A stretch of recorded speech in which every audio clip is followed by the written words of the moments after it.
경제 소식을 빠르고 친절하게 전해드립니다. 오늘 굿모닝 경제는 석병훈 이화여자대학교 경제학과 교수와 함께하겠습니다. 어서 오세요. 어서 오세요. 네, 관심이 쏠렸던 지난달 미국의 소비자 물가 상승률이 발표가 됐습니다. 4년 전보다 4% 오른 것으로 지금 집계가 됐는데요. 지금 확실한 하향 안정세라고 볼 수 있는 부분입니까? 예, 저도 소비자 물가지수 상승률이 하향 안정세에 접어드는 것은 확실하다라고 생각을 하고 있습니다. 네. 작년 6월에 전년 동월 대비 9.1% 상승한 것을 정점으로 해서요. 11개월 연속 소비자 물가지수 상승률이 하락하는 추세를 보이고 있습니다. 네. 그래서 전월 대비 상승률 역시 하락하는 추세를 보여가지고요. 이번에 전월 대비 상승률이 0.1% 상승으로 4월 달에 0.4% 상승한 것보다도 줄어들었거든요. 네. 그런데 가장 큰 이유는 에너지 가격이 한 달 전보다 3.6%나 하락한 점, 그다음에 작년에 물가가 워낙 높은 폭으로 상승을 해가지고 러시아나 우크라이나 전쟁의 여파로 그거에 대한 그 기저 효과, 작년에 많이 상승을 했기 때문에 작년 동월 대비 상승률은 상대적으로 낮게 보이는 효과죠. 네. 그것이 주 원인인 것으로 보입니다. 네. 근데 이제 아직 근원 물가가 올랐다는 게 좀 문제인 것 같은데 중앙은행에서도 각국에서 이제 근원 물가가 떨어지지 않는 것에 대해서 좀 걱정을 하고 있는 것 같아요. 예, 그게 문제점입니다. 예, 근원 물가라는 것은 결국은 변동성이 큰 식료품과 에너지 가격을 제외한 나머지 물가를 근원 물가라고 하는데요. 네. 우리가 근원 물가를 주목하는 이유는 변동성이 큰 식료품과 에너지 물 가격을 제외했기 때문에 물가 상승률의 장기적인 추세를 볼 수 있을 뿐만 아니라 무엇보다 중요한 그 통화 정책의 효과를 직접적으로 확인할 수 있기 때문입니다. 왜냐하면 에너지 가격 같은 경우는 미 연준의 통화 정책과 상관없는 산유국의 감산 결정 같은 것에 영향을 받고요. 그다음에 식료품 가격 역시 통화 정책으로 컨트롤할 수 없는 기후 요인 이런 걸로 영향을 받기 때문에요. 그것을 제외한 근원 물가만이 통화 정책의 효과를 직접적으로 확인할 수 있는 지표가 되겠습니다. 그런데 근원 물가의 상승률 역시 하락 추세이고 시장의 전망치 범위에 있는 것은 확실한데요. 문제는 이 하락 속도가 상당히 빠르지는 않다는 점입니다. 네. 그래서 근원 물가는 전년 동월 대비 상승률이 5.3%라서 이것도 지난달에 5.5%보다는 낮아졌지만요. 네. 하락 추세는 낮고요. 전월 대비 상승률 같은 경우는 0.4%로 지난달하고 동일하게 나왔습니다. 네. 그런데 이 근원 물가가 안 떨어지는 이유는 가장 큰 이유가 이번에 그 주택 임차료, 주거비가 좀처럼 떨어지지 않고 있는 점, 그다음에 중고차 가격도 역시 또 떨어지지 않고 있는 점, 이런 것들이 지금 근원 물가가 떨어지지 않는 주요한 원인이 되겠습니다. 네. 이제 소비자 물가 오름세가 잡혀가는데 근원 물가는 좀 쉽게 꺾이지 않다 이렇게 말씀해 주셨는데 이 두 개가 차이가 나는 가장 큰 이유는 어디에서 납니까? 일단 근원 물가 떨어지지 않는 이유는 서비스 물가 때문인데요. 서비스 중에서도 주거 서비스, 그다음에 다른 주거비를 제외한 서비스 물가가 안 떨어지는 이유 두 가지 이유가 있는데요. 네. 주거비 같은 경우는 금리가 올라간다고 해서 바로 떨어지지가 않습니다. 왜냐하면 소비자 물가 지수 같은 경우는 도시 지역에 거주하는 사람들을 대상으로 물가를 측정하다 보니까 네. 주거비는 지금 임대료, 주택 임대료, 월세를 주로 지표로 삼고 있는데요. 월세 같은 경우는 금리가 올라가게 되면 주택을 살 때 주택담보대출 금리도 역시 높은 수준이 되겠습니다. 그러면 미국 같은 경우는 주택담보대출이 고정금리 대출이기 때문에요. 금리가 높은 상황에서는 고정금리로 주택을 구매하기가 꺼려지기 때문에 당연히 월세로 살게 돼서요. 월세 수요가 늘어나서 좀처럼 도시 지역의 월세가 잡히지 않게 돼 있습니다. 네. 그런데 이 도시 지역의 월세를 감당할 수 없으면 도시 지역에서 도시 외곽 지역으로 이동을 하게 되면 그때 가서야 도시 지역의 월세가 잡히게 되기 때문에 도시 지역의 월세가 떨어지려면 시차가 상당히 오래 기간 걸리기 때문에 주거비가 안 잡히는 것이고요. 네. 그다음에 중요한 것은 나머지 기타 서비스 물가 같은 경우는 서비스 산업에서의 중요한 비용인 인건비가 잡혀야 되는데요. 시간당 평균 임금 상승률도 아직까지는 상당히 높은 수준이라서요. 네. 두 가지 이유로 근원 물가는 아직 안 잡히고 있는 상황입니다. 네. 일단 그 미국 연방공개시장위원회는 이제 시작이 됐고 사실 연준 위원들도 이제 소비자 물가 상승률 같은 경제 지표를 보고서 좀 결정하겠다 이렇게 밝혔었잖아요. 예. 이번에 그럼 어떤 결정을 내리게 될까요? 이번에는 그래도 가장 분명한 것은 소비자 물가 지수 상승률이 거의 2년여 만에 최저치로 떨어졌기 때문에 가장 분명한 지금 금리가 충분히 높은 수준이고요. 그래서 소비자 물가 지수가 계속 하락하는 추세라는 것은 확실하기 때문에 일단은 이번에 기준금리는 동결을 하고요.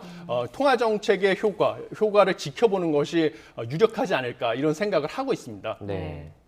그 기준금리 같은 경우에는 이번에 동결하더라도 7월 달에 또 올릴 수도 있다 이런 시선도 있거든요. 교수님은 어떻게 보십니까? 예, 정말 어려운 질문인데요. 예, 저는 지금까지 나온 데이터를 가지고 7월 전에는 물론 여러 가지 데이터가 추가적으로 나옵니다. 고용 지표도 나올 것이고요. 그다음에 뭐 미국 연준에서 가장 중요하게 생각하는 PCE 물가지수 상승률도 나올 것이고 또 다음 달 CPI 지표도 발표가 될 것입니다. 네. 이런 것을 다 판단하고 최종 결정을 내리겠지만요. 지금 현재 질문을 하시니까 경제학자로서 현재까지 나온 자료를 바탕으로 답변을 드릴 수밖에 없는데요. 저는 현재까지 나온 지표를 바탕으로 오늘 결정을 해라 이러면 다음 FOMC 회의에서는 7월 달에서는 기준금리를 0.25%포인트 인상하는 결정을 할 것이다라고 생각을 하고 있습니다. 네. 그 이유는 미 연준의 정책 목표는 두 가지가 있는데요. 물가 안정과 완전 고용이 되겠습니다. 완전 고용의 지표는 실업률 4%인데요. 지금 미국의 실업률은 3.7%로 완전 고용의 정책 목표는 달성한 상태지만 네. 물가 안정의 목표가 되는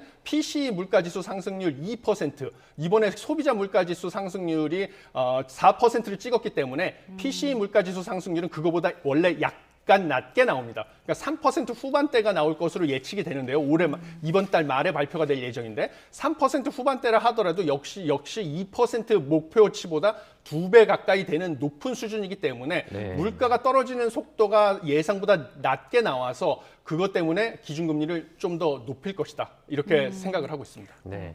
지금까지의 상황으로는 뭐 물가 안정이나 완전 고용이란 요인 때문에 0.25%포인트 다음 달에 인상할 거다. 그렇죠. 예. 이렇게 예상을 해주셨는데 이건 다음 달에 좀 더 예, 지켜봐야 할 것 지켜봐야 될 같습니다. 것입니다.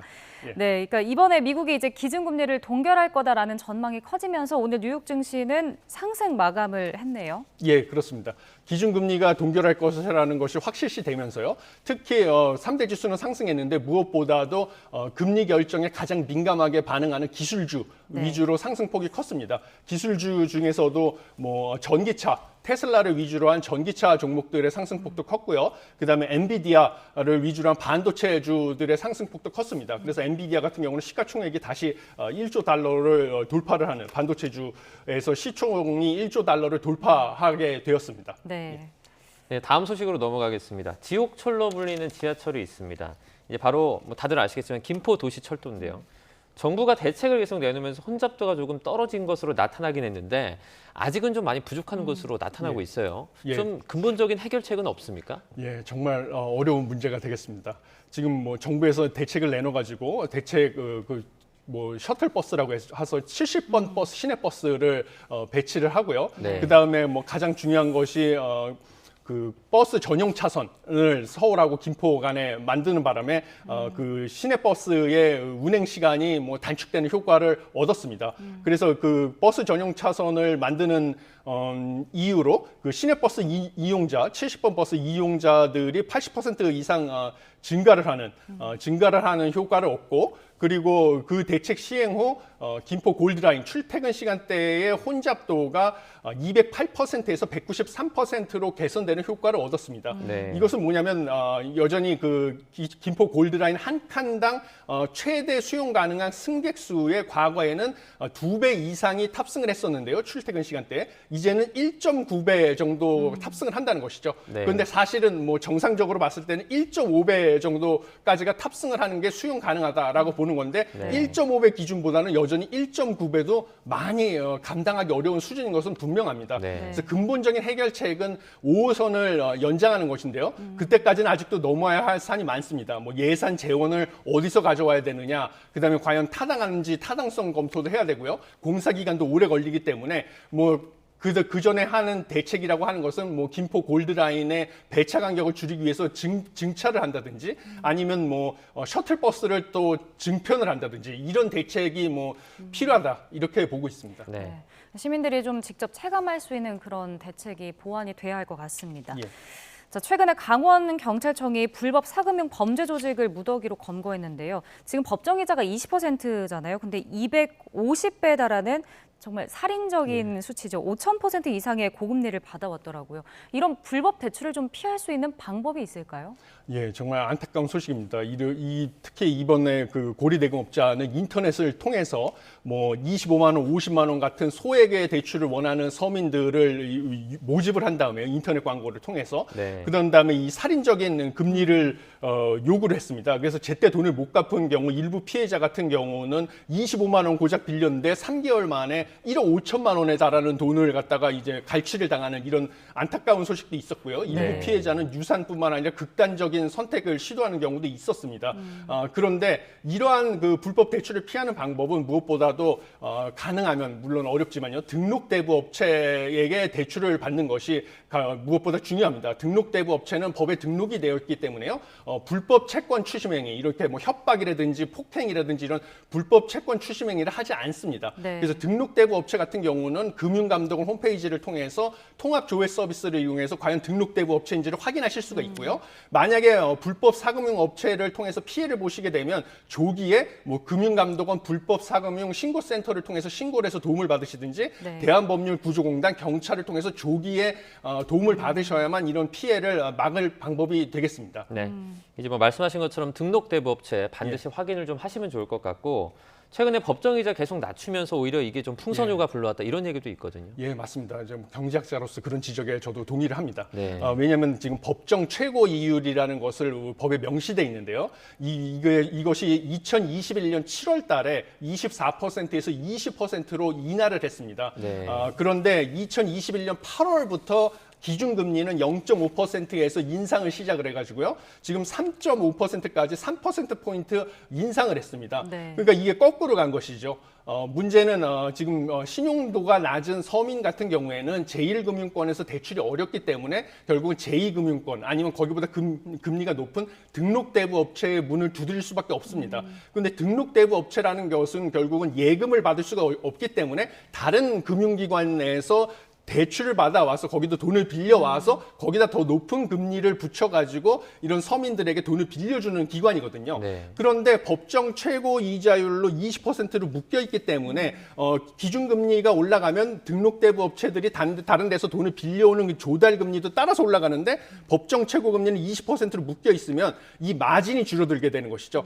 그러니까 사실은 신용도가 낮은 서민들 말고 상대적으로 고신용자들 위주로만 대출을 해주고자 하니까 네. 정말 신용도가 낮아서 등록대부 업체의 문을 두드릴 수밖에 없던 서민들이 등록대부 업체에서조차 돈을 못 빌리고 불법 사금융으로 내몰릴 지경에 처한 이런 안타까운 상황이 된 것입니다. 그래서 이런 법정 최고 이율을 갖다가 20%로 명시할 게 아니라 기준금리에 따라서 연동돼가지고 기준금리가 0.5%에서 3.5%로 인상이 되면 법정 최고 이율도 뭐 기준금리의 몇 배로 따라서 올라가는 이런 식으로 법을 바꾸는 것은 반드시 필요하다 이렇게 생각을 하고 있습니다. 네. 네. 네, 조금 더 적절하고 유연한 대처가 좀 있었으면 그렇습니다. 좋겠습니다. 네, 굿모닝 경제 여기까지 듣겠습니다. 석병훈 이화여자대학교 경제학과 교수와 함께했습니다. 고맙습니다.